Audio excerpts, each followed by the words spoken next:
All right, thank you. Thank you all. And hey, everyone, good to see everyone.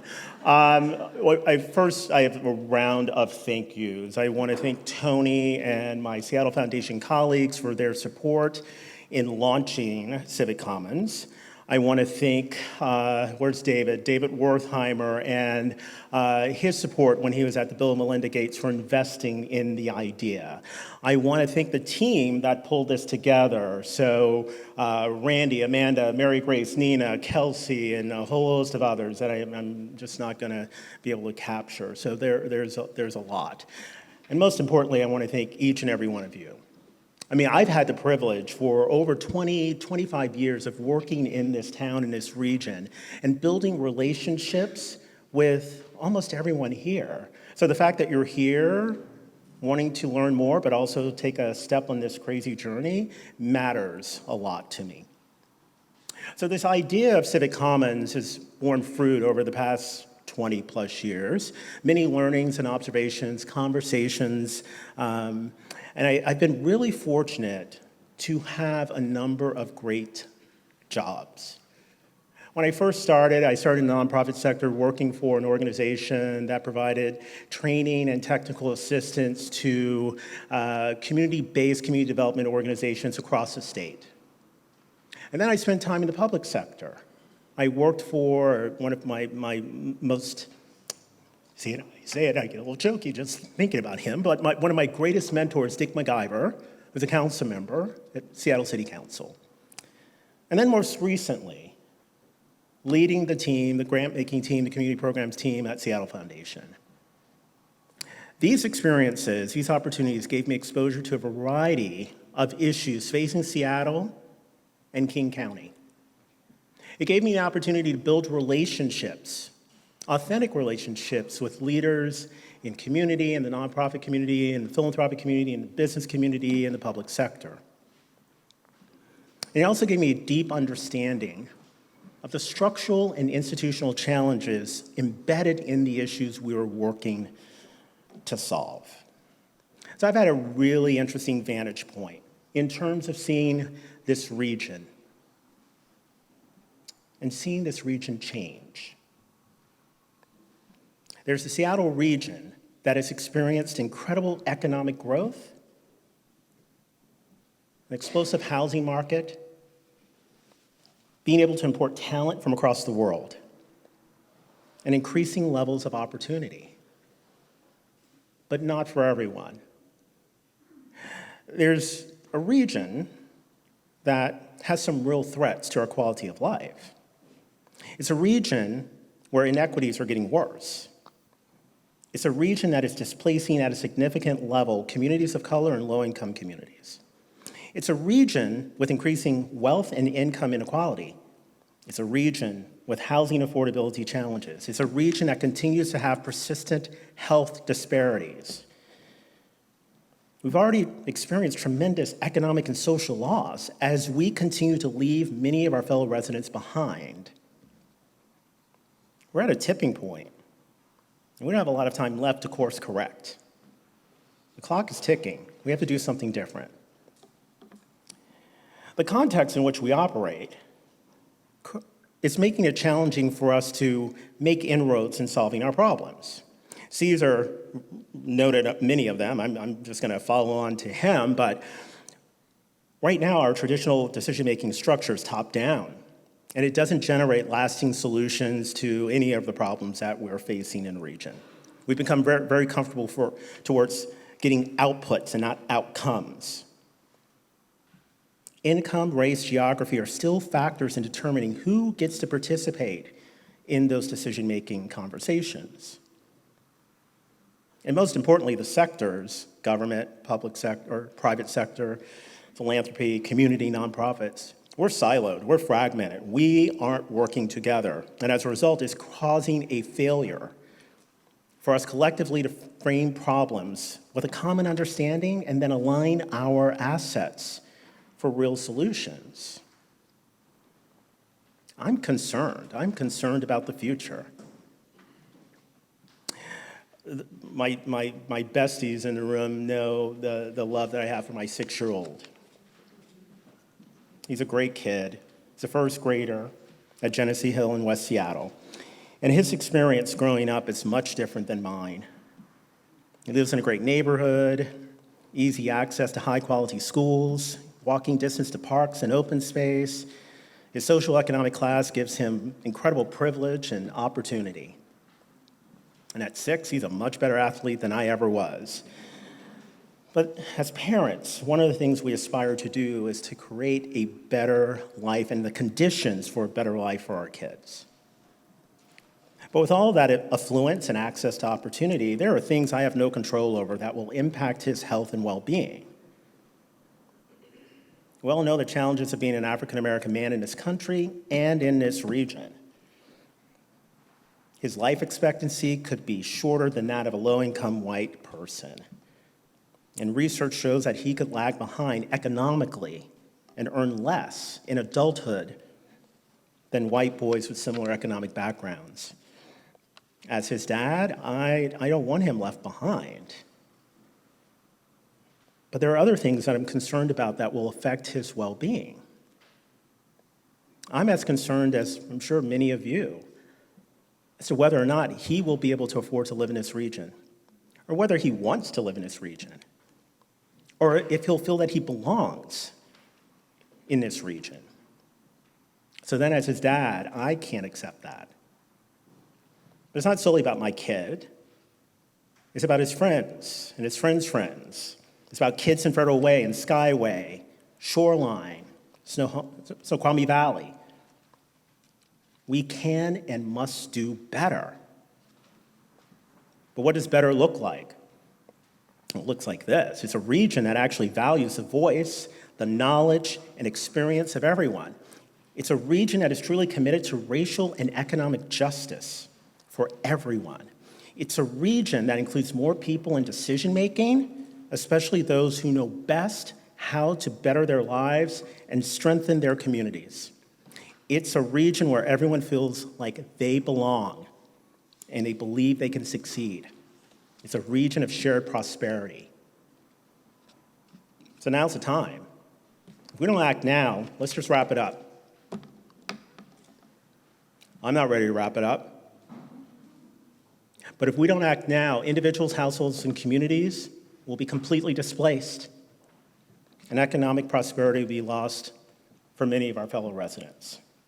So we need something new. We need something new that builds civic muscle, that thing that creates a healthy working relationship. We can work together across groups, across sectors, and build a type of infrastructure to co-create a shared future. Buckminster Fuller had this great quote that I use a lot. You never change things by fighting the existing reality. To change something, build a new model that makes the existing model obsolete. Well, this is what Civic Commons aims to do. Blow things up. So we aim to build a new model of how we work together. How we work together to solve problems. We also want to build a new narrative. That's a story of we. The Commons aims to build a foundation for regional change by elevating community voice, fostering belonging, and igniting new models of the way we work together towards shared goals. But like any new effort, Civic Commons needs to be nurtured because there are things that will try to tear it apart. One of my favorite speeches is by Robert Kennedy, 1966, his Day of Affirmation speech in South Africa. And he noted in that speech that the road to change and a new way of thinking is littered with 4 dangers. Futility, the belief that there is nothing one person can do against the enormous array of the world's ills. Expediency, of those who say that hopes and beliefs must bend before immediate necessities. Timidity. Few are willing to brave the disapproval of their fellows, the censure of their colleagues, the wrath of their society. And then comfort, the temptation to follow the easy and familiar path. I think each of us can point to an example in this region where we have fallen privy to these dangers. We live in a complex, challenging time, nationally, within the state, in the region. And it's hard to find common ground and solutions we can all agree on. Those dangers are always present, but we can counter them. The promise of the Commons is based on bringing the tools, the people, the connections together to make things work here. So we have 3 pillars. 1, the scorecard for shared prosperity. It was released today. And, that's right, yeah. And I just want to pause and give kudos and thank yous. It would not have been possible without these people. Ted at Camber, Billy, Claire, Juan at Deloitte, Kelsey, Mary Grace, Nina. I mean, this has been a labor of love for the past, 14, 15 months. But here we are.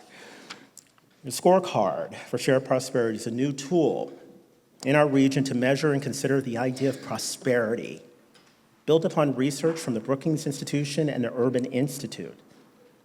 Our objective through the scorecard is to reframe what it means to achieve shared prosperity. GDP could be 6.5%, but that gives us no indication as to whether or not individuals, households, or communities are thriving in the region, whether our democracy is vibrant. We need a shared starting point when it comes to understanding what's happening in the region, and then set collective priorities for us to move towards in terms of improving the region. The scorecard presents data on how individuals, households, and communities are thriving based on 5 dimensions of prosperity. And the most important thing is, for us in the region, all of those dimensions of prosperity, including the disaggregation by race, have to be moving in a positive direction for us to get to that place. But having a scorecard alone doesn't address the dangers that I noted. Our second pillar, we belong here, is our antidote to the danger of expediency. In this region, we've placed more value on the transaction than the relationship. Give it to me now. I want it now. We have a solution for that. We have a tech solution for that. Or we know best and we can do this without necessarily engaging. Well, that hasn't quite worked, has it? We need to focus. We've been so focused on what needs to be done or achieved versus how it's done and who needs to be a part of that. We need to move from the transactional to the relational to get to the transformational. Because transformational change only occurs when those most impacted by what we aim to change are co-creators of the solution. So through We Belong Here, we're trying to nurture stronger bonds between people, between sectors, and promote that collective expertise to support decision-making. We want to establish the right conditions for transforming regional divides into stronger bonds by changing the way we work together and investing in relationships between individuals and changing the ways they collaborate and act in cross-sector groups. Our third pillar, building connections, is our antidote to comfort. The danger of comfort, especially when we live in uncomfortable times, is that in order to be more comfortable, we shrink our circle of concern to those closest to us, to those who think like us. We other those who don't agree with us. And we saw a little bit of this in Seattle in the recent council elections. There's Amazon and kind of corporate entities, and then kind of community and socialist. Regardless of where you end up in that debate, it was a classic example of othering in both cases. We need to go towards expanding our circle of concern to one that builds bridges to our discomfort. This is hard work, but we have to get comfortable with this discomfort. We need to work with uncommon partners. We need to bridge divides in service to the betterment of the commons. Civic Commons seeks to build those connections, to be a weaver between existing tables and networks. As Caesar mentioned, as Tony mentioned, we have too many tables. We don't need another table. We need to weave efforts together to more effectively develop and then execute on cross-sector approaches. So we believe that through belonging, we can create the type of relationships and trust that foster those stronger connections and networks to enlarge the story of we. And making the story of we comes down to building smart, collaborative relationships that endure, evolve, and function effectively over the long haul. So here's my ask of you.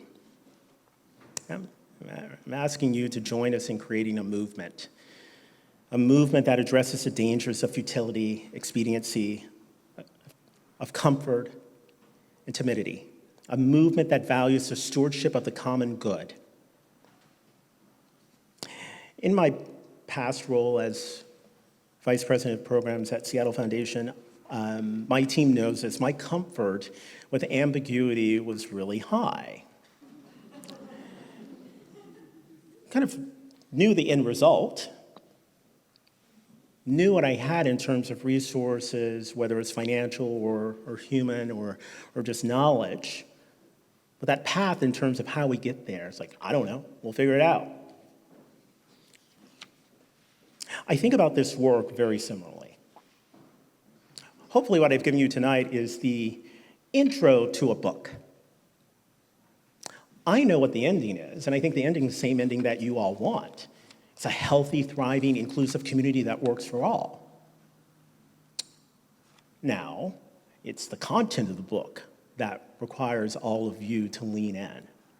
We have an outline, but as you know, anytime you do the writing, there are twists and turns along the way. It gets a little messy, and that's okay. But I'm asking you to be co-authors with us, to be editors with us, to help shape that story. I have this great team, Frank and Kelsey, and I know this work cannot just be the three of us, because otherwise we're all screwed. But we need each of you to do three things. Engage in belonging. Send messages, send love to people and let them know they belong and are welcomed in our community and society. 2, adopt a mindset of shared prosperity and align with the scorecard to help our region improve its outcomes. And then 3, build connections in new ways. You see the way the tables are aligned tonight. There was intentionality there. Build connections outside of your circle of concern. Identify uncommon partners to work alongside. To create that healthy, thriving, inclusive region that I want for my kid, your kids, grandkids, your friends, your family, we all need to be in. To put the rest, the big challenges in front of us, we all need to be in. To inspire others to believe in shared prosperity, we all need to be in.